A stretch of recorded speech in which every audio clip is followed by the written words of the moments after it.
Alright, let's face it.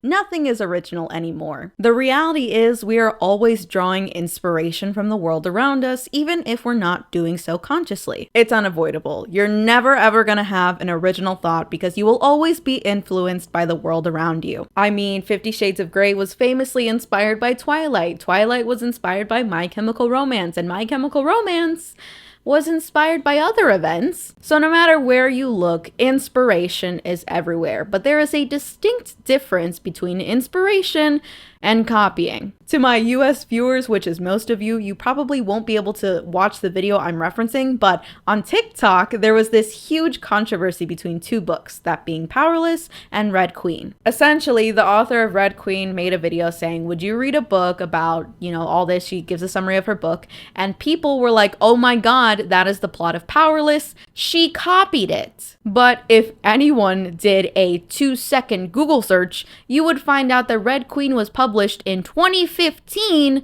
and Powerless was published in 2023. And although that debate ended relatively quickly as far as internet drama goes, it seems no one was ready to ask the follow-up question. If Red Queen wasn't copying Powerless, then did Powerless copy Red Queen? And if that's the case, can they be sued for copyright infringement? So without further ado, hello, welcome back. It is a new day, a new sleigh, and a new video where I have something to say. And today we will be discussing if Victoria Aveyard, the author of Red Queen, is within her rights to sue for copyright infringement. New day. It's more like a new year. Happy 2025. This is the first video of this year. I was actually on vacation at the very start of the year, so that's why you didn't see a new video from me. But alas, I am back and better than ever. New year, new me, new tea. Oh my god, I'm on it with the rhymes. The rhymes being like first grade AB format. Anyway, no, even that's wrong because it's AAA because it all rhymes. Oh my god, I'm stupid. So first, a few disclaimers. Of course, this is all hypothetical. This is in no way trying to give legal advice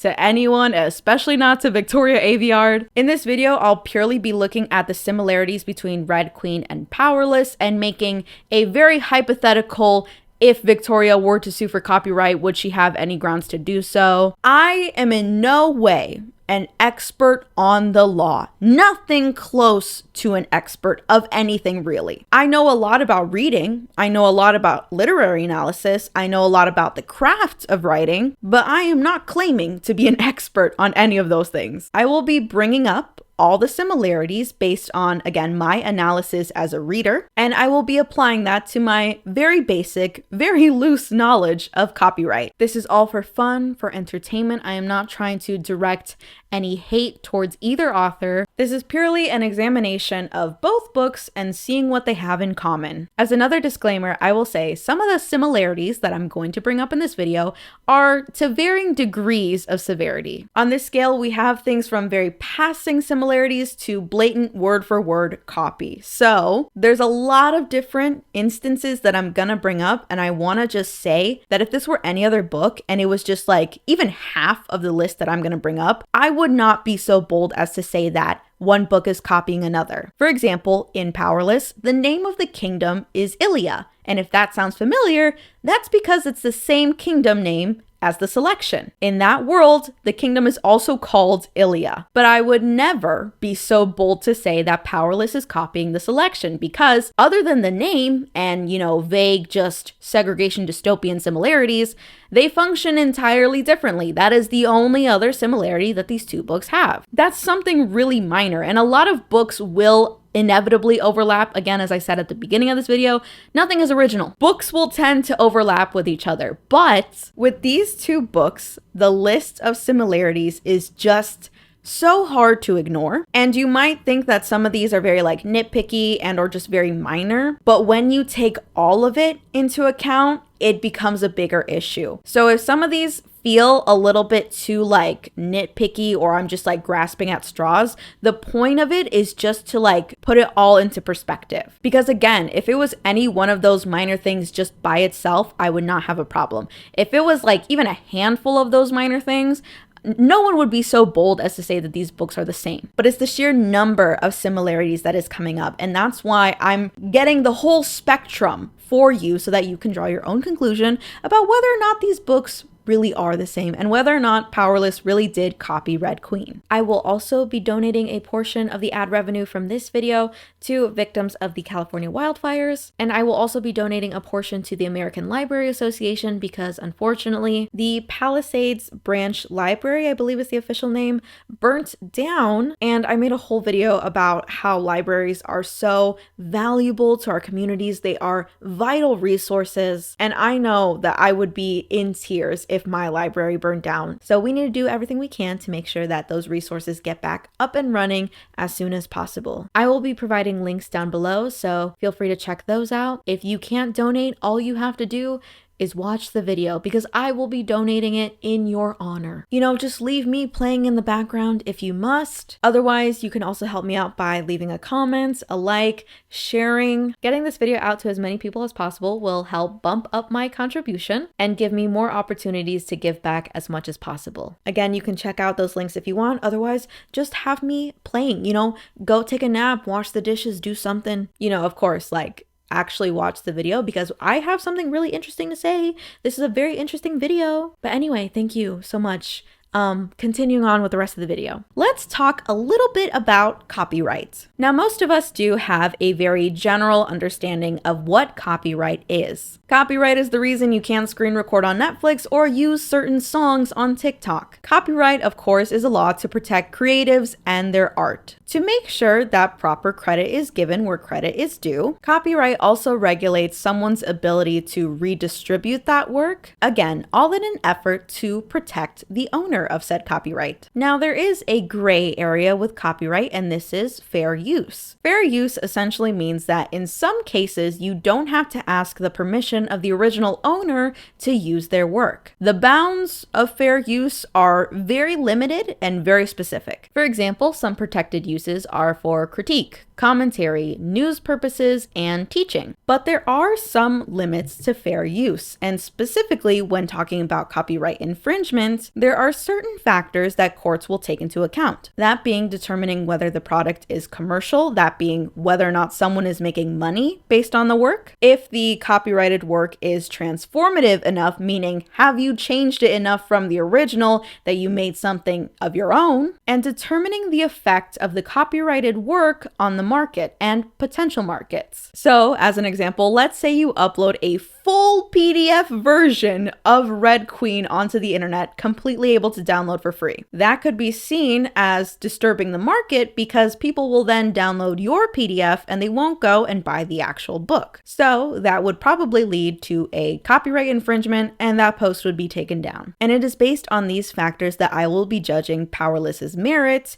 as its own credible piece of work. Again, I am not an expert. I can tell you as a reader whether or not these books are similar, but I cannot tell you definitively if it is a copyright infringement. This is just based on that very basic knowledge that I just laid out for you and my own personal opinion. So if you feel differently, please let me know down in the comments. I would love to hear what everyone else thinks. Honestly, a lot of you guys are significantly more intelligent than me. On my Blood of Olympus, no, I'm so sorry. I didn't mean to disrespect you. This glorious piece of work. Oh my God. And my Blood of Hercules, that's what I meant to say. The Blood of Hercules video, I had a lot of people talking about like actual Greek mythology, Greek history, and like really laying out all that like intellectual stuff. And I'm like, you guys are so smart. Like some of your guys' knowledge of like actual classical literature and the historical aspects, the mythological aspects, I was really floored because I'm just like, how do you have that in your mind? I don't have. My knowledge is on these books right here. Right? This is all I have going for me. But yeah, I'm sure there are many of you that are way more educated on this than I am. So please feel free to leave your comments and your thoughts down below. So with that all out of the way, let's get into a brief summary of both Red Queen and Powerless. So in Red Queen, our main character, Mare Barrow, is a talented thief from the slums. She lives in a world that is divided between the powerful and the powerless. One day she finds herself thrown into the world of the ultra elites, fighting not only for her life, but the growing feeling she has between two brothers who happen to be the princes of said kingdom. She has to learn to navigate her new world, all while aiding and abetting a rising band of rebels. It is a story of power, betrayal, suspense, romance. It has everything. Now, take away Red Queen and Mare Barrow and replace it with Powerless and Peyton, and you get the plot of Powerless. I know. I'm putting it very loosely, but like as a general plot, they're both about the same thing. That's just like the very basics. I'm gonna go into a little bit more. I just want to save you from some spoilers because I will be getting into like the actual plot and some of the twists. I will say the direction that the plots go is a little bit different. For me, in my opinion, Red Queen is more like the selection and Powerless is more like the Hunger Games. And it hurts me to say that because I really like the Hunger Games and Powerless is okay. I guess I should give that disclaimer. I did not love Powerless, and I'm going to get into that towards the end of the video once I go through like the differences and my general overall analysis. Conversely, I loved Red Queen. Oh my god. I don't know how I never read this book before. Like I knew about it, I had heard about it, and I can't believe it took me until I was almost 24 years old to actually pick it up. Like it has so many layers. It is like such utter perfection to me, and there is like some parts where I was like but it's utter perfection to me. I hope you know that. I know people are gonna give me flack for this, but in my opinion, Red Queen is on the same level as the Hunger Games for me. They changed my being. So needless to say, I'm a little biased, but I'm gonna try to put that bias aside as I try to determine whether or not Powerless is a copyright infringement. Of course, there are spoilers, so if you don't want to know, please click off the video. There is like a major twist for both books, so click off the video. Come back once you're done. So first, of course, we have our main character is from the slums. So in Red Queen, Mare is from a place called the Stilts, and in Powerless, Peyton is from Loot Alley. Of course, they are both pickpockets, and they both don't have any powers, although this does change in Red Queen. As far as I know, from only reading Powerless, Peyton never gets powers. Both main characters have a beloved female companion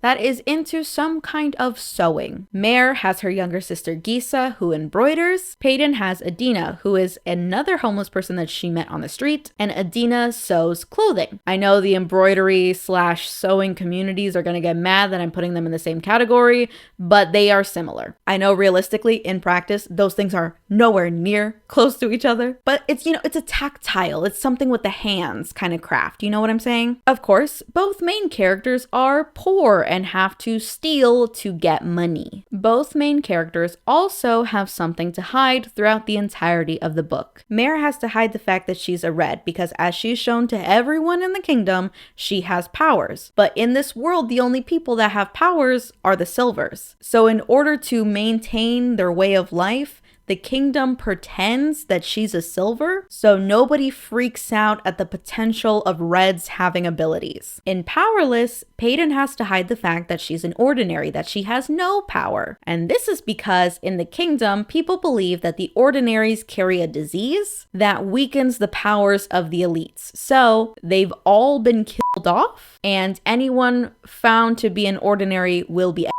the elites in this world, that being the silvers and the people with powers, both compete in arena fights in an effort to show off their abilities. In Red Queen, it's called the First Friday, and in Powerless, it's the Purging Trials. Now, they are a little different because in Red Queen, we only get like one scene from this arena fight, and in Powerless, it's the entire plot. But again, they both serve the same purpose, which is to show off the strength and power of the elites. The main character in both books meets their love interest when they attempt to pickpocket them. One night, Mare is outside a bar when she pickpockets the wrong person and meets Cal, her love interest. And for Peyton, she sees a boy walking down the street with 20 shillings in his pocket and decides to steal them. And her love interest is Kai. Just in case you didn't hear me, that is Cal and Kai. And speaking of love interests, the main character in both books is in a love triangle with two brothers. Now, this might be a little hot take for me because even though I like the Red Queen, I don't like this love triangle. I don't like that as a trope because for me, I just can't get down with the idea of liking two people and they're related. That feels weird to me. I can't explain it. It's a very personal ick. If you don't agree, that's fine. I think it's weird. Back to the two brothers. So in Red Queen, Mare is in a triangle with Cal, who is the heir to the throne, and Maven, who is the spare, if you will. In Powerless, Peyton is in a love triangle with Kai, the person that she pickpockets, who is also the spare, and Kit, who is the heir to the throne. So we have Cal, Kai, Kit, and Maven. Maven is the only good one. Oh my god, imagine if he had like another like C or a K name. Oh my god, I would not make this video. It would be too painful to get through. Now, these aren't normal brothers. They are half-brothers in both books, where the first queen dies and then the king remarries. And of course, has a second son. In Red Queen, Cal is the heir, he's the oldest, then it's Maven. In Powerless, Kit is the oldest, he's the heir, and Kai is the half-brother, second spare. Okay. There's even similar nicknames for the brothers. In Red Queen, Cal calls Maven Mavie, so that Y at the end, right? In Powerless, Cal calls Kit Kitty, which is I didn't know how ridiculous it sounded until I said it out loud, but yeah, he calls him Kitty, which, you know, normally I would say like, that's a little bit too nitpicky, but then you take into account that they're also half brothers. They have the same power sets, almost the same names. It's hard to ignore when you take it all into account. Oh yeah, I didn't mention, they both have fire powers. In Red Queen, Cal and Maven both have the ability to control fire. In Powerless, Kit has a dual ability where he can control fire and water.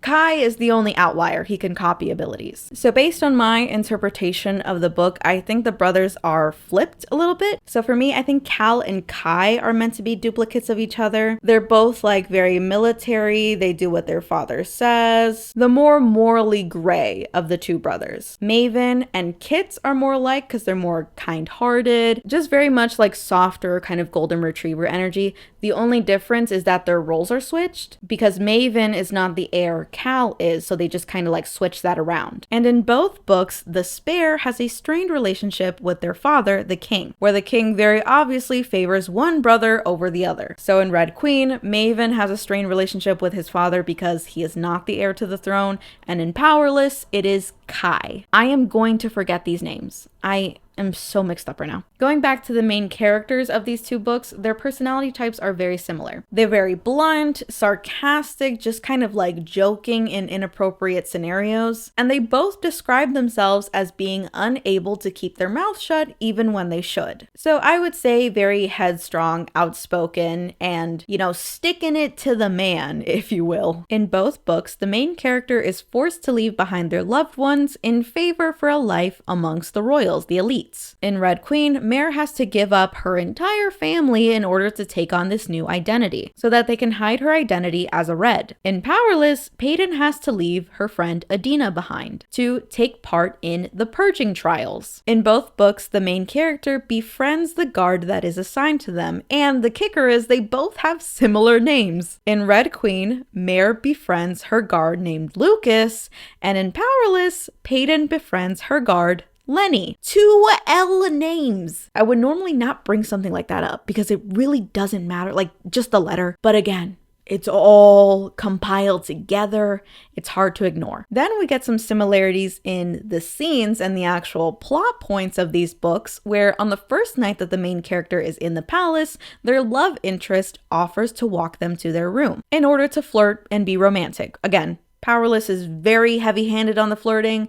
Red Queen is a little more subtle. Now, in Red Queen, there is a character named Arvin. This character has the ability to nullify someone's powers. When Mare meets him for the very first time, she explains his ability and gives him some titles just to convey how powerful he is and how feared he is amongst the others. And they call him the Silence. Now, when we go to Powerless, we realize that there are characters that have a very similar ability where they're able to nullify someone's powers. Now, what are people with this ability called? Silencers. Again, that correlation is not like a direct copy, but it was just like an interesting we're We're using the same word here. And going into the powers, there are a lot that are very similar from book to book. And if it was just that, I would not say anything. Like, of course, you're going to see the same powers over and over. People will be able to use water, fire, earth, telekinesis, whatever. No one owns the right to those powers.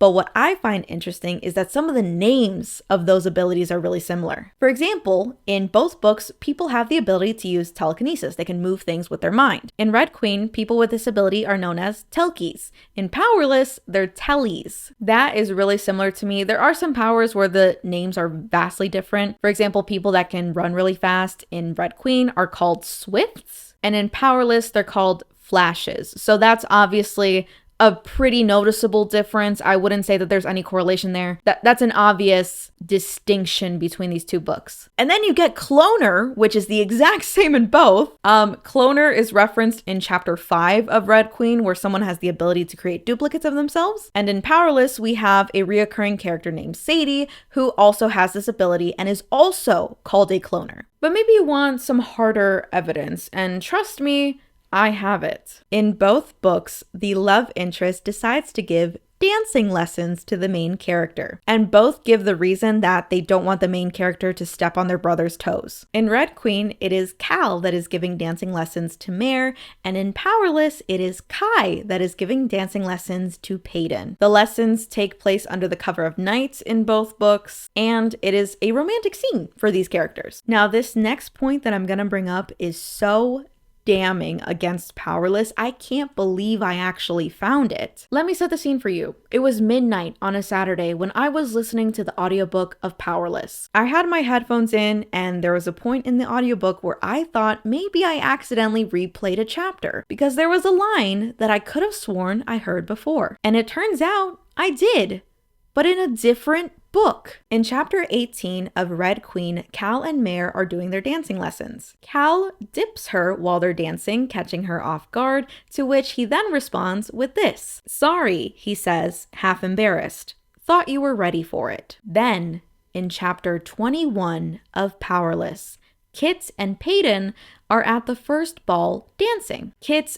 unexpectedly dips Peyton, catching her off guard, to which he responds with, "Sorry, I thought you were ready for it." I will include clippings of the audiobook now for your comparison. Cal's strong arms close around me, pulling me back up in an easy second. "Sorry," he says, half embarrassed.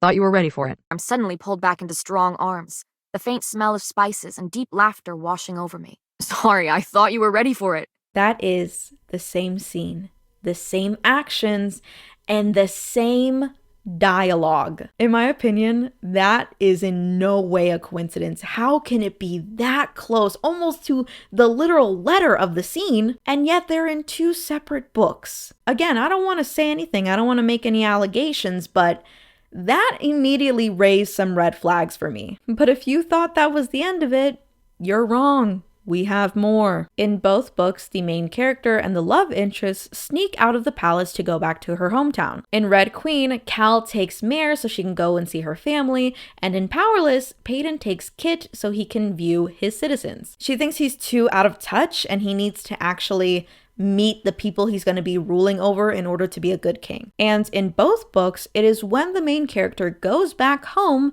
that they encounter the resistance. So now we get into the rebellion aspect of these books. In Red Queen, they're known as the Scarlet Guard, and in Powerless, they're just called the Resistance. I don't know if they get a cool name later on, but definitely not in that first book. They're just called the Resistance. There are a lot of similarities in the build-up for these organizations as well. In both books, the rebellion has been going on for a lot longer than the kingdom has been letting on. They've been hiding it from public knowledge because it was deemed too small to be a threat. In both books, a family member of the main character is involved with the Resistance. In Red Queen, it's Mare's brother Shade, and in Powerless, it's her dad, Adam. In both books, the rebellion attacks a ball at the palace, and they both use bombs. And those bombs are used unintentionally. by the rebellion. In Red Queen, the Scarlet Guard was only there to specifically target certain people. They accidentally hit a gas line, to which our future king, Cal, accidentally ignited it with his fire,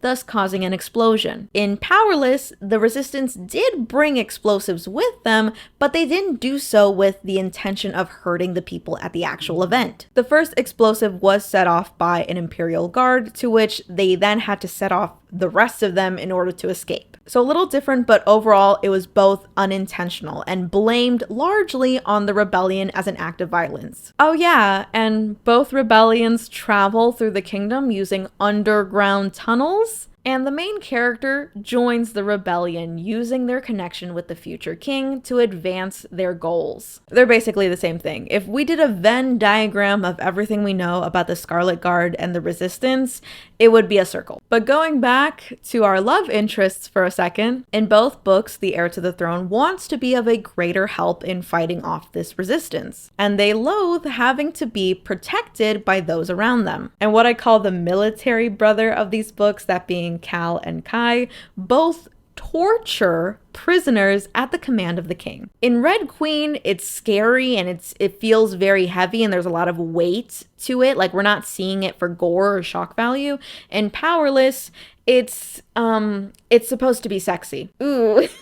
He's angry and aggressive and violent. Yeah, I don't like how they do it here. But anyway, then in both books, the main character has to fight their rival. So in Red Queen, Mare is actually betrothed to Maven, and this other girl, Evangeline, is betrothed to Cal. Now, Mare and Evangeline hate each other. Rather, Evangeline hates Mare for no reason. In Powerless, there's this girl, Blair, who is like kind of in love with both brothers as well. She doesn't have a clear loyalty to any one brother. I think any one of them will do for her. But yeah, she also hates Peyton, but she hates her because she is like rizzing up these two brothers so exponentially she can't even attain the level of Riz that Peyton has for whatever reason. I know, I'm using Riz and I'm 24. I should not. So they both have to fight each other, and then in both books they are advised by the love interest to not stay in one place and just move really quickly. Like, they're both given the same advice before they go into battle. In Red Queen, it's for like training purposes, and in Powerless, it's a part of their trial. Like, she has to fight Blair. And now for the twist aspect of this. So if you don't want to know, this is your last and final chance. The similarities between Powerless and Red Queen is that the main character is betrayed by one of their love interests. So the betrayal in Red Queen is that Maven is actually not helping the resistance, and essentially he was only helping Mare so that he could take the throne. So that was that betrayal. And then in Powerless, Peyton finds out that the person that killed her father was actually Kai. And in both books, the king is murdered. In Red Queen, he's murdered at the hands of Cal, and in Powerless, he is murdered at the hands of Peyton. Peyton does so intentionally, Cal does so against his will. And finally, both books end in a major scene that takes place in an arena where it is raining. Now, I don't know how long it took me to go through that entire list, but I can tell you it took me a long time to write it. But despite all the similarities I have just listed, there are some differences between these books. In my perspective, Red Queen leans very heavily into dystopian fantasy, and Powerless is romance.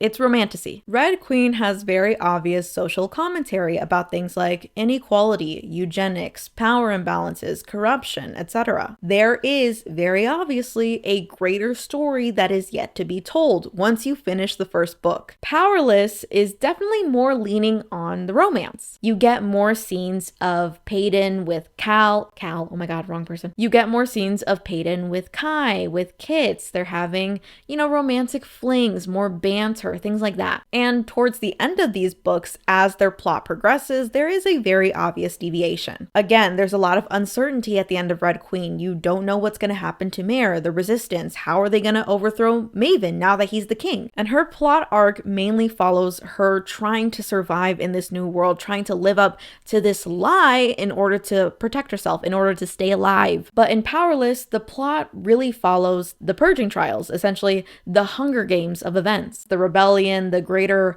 world building is very much secondary to the relationships of the characters. I can tell you, they definitely read like two different books. And I think part of that is because Red Queen is significantly shorter than Powerless. As kind of like a little bit of my review of Powerless, I guess, the book is way too long. Even for a romance, some of the scenes are incredibly repetitive. You'll get the cute romance scene between Peyton and Kai from her perspective, and then they will just retell the entire scene in Kai's. And that happens over and over in this book. I will now do a dramatic reenacting of every single romantic scene between Peyton and Kai. Peyton, throw some kind of weapon at Kai. Ooh, looks like you missed. I think you're too distracted by my dazzling good looks. As if you are such a cocky bastard. Don't lie, I know you were looking at my rock hard six-pack abs and my dimples. So what if I was looking at your stupidly good dimples? I didn't mean to say that. I knew it.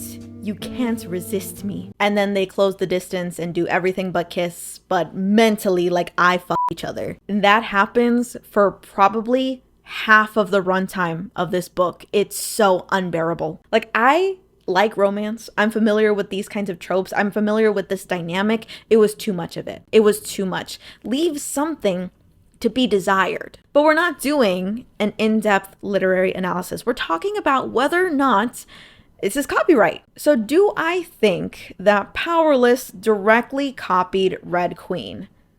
Maybe. As I already mentioned, the plots do go in pretty much two separate directions. Again, one is focused on these games, the purging trials, and the other one is Mare just learning to live this new life. And I think Powerless is padded a lot with these, throwaway romantic scenes and just more sexual tension for the reader. But when you take all that away, they're really similar. Again, with just passing similarities or even the direct copy of dialogue. Again, I can't speculate on whether or not that was intentional or it is actually a copy, but it feels too weird to be a coincidence. So really the question is Powerless transformative enough to stand alone as its own work aside from Red Queen? Honestly, I don't think so. Sure, there are some aspects that are new, things that are original and introduced in Powerless that are not in Red Queen, but I don't think it's enough. I don't think that we've changed too much of Red Queen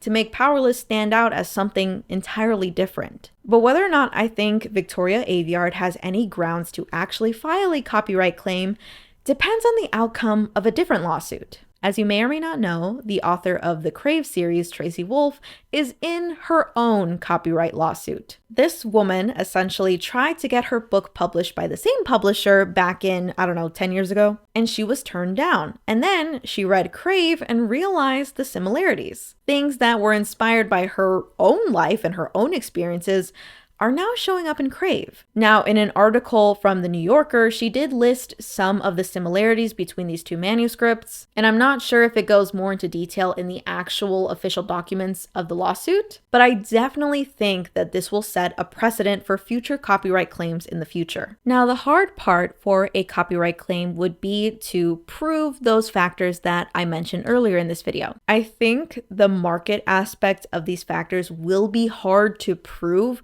with something like books. When you think of a commercial product, it's very easy to say like, I have this toaster made from this brand, and this is the exact same toaster that someone put on a different brand, and people are choosing this one over mine. It's easier to look at consumer behaviors and see how it's impacted by these, let's just say, duplicate products. I think this will be hard to prove with a book because I don't think anyone could claim that people are buying Powerless instead of Red Queen. But in terms of that transformative aspect, I think we have a pretty clear basis that a lot of it is lifted from Red Queen, allegedly, hypothetically. The sheer percentage of Powerless that is so similar to Red Queen is hard to ignore. And you could say that based on that content that it is not being transformative and it is not fair use. And of course, the author of Powerless, Lauren Roberts, is making money off that book. And what someone might try to say in a copyright case is that Lauren Roberts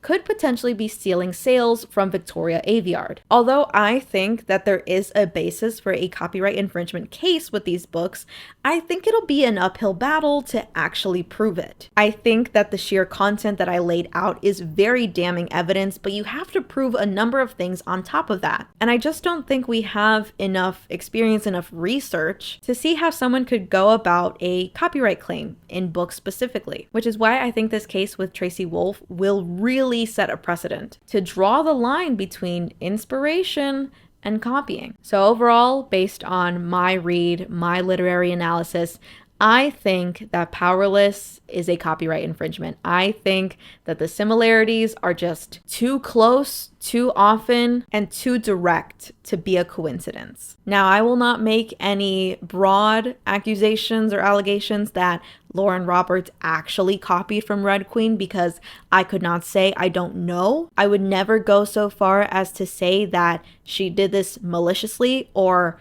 with intent, but let me know what you think down in the comments. I've laid it all out for you. Tell me, do you agree with my analysis? Do you think that these are similarities that we can't ignore? Am I grasping at straws? And do I have something here? Is this evidence? Do I need to send it to Miss Victoria Aveyard? Because I will. I got handwritten notes too. I will happily fax these over. But yeah, if you like Powerless, that's fine. I think it's definitely for people that are really into that romantasy genre. I think this is my first romantasy read, and I don't think I like it. It was not bad, but not great for me, because despite the fact that I said that I think this could be a copyright infringement, I fear that you do not compete where you do not compare. Red Queen is just so good for me. It's so like perfect in my mind. I know that there are some like areas where it's not like the best in terms of storytelling, but I just, it's too good overall. I can look over some of that stuff because it's very minor in the first place,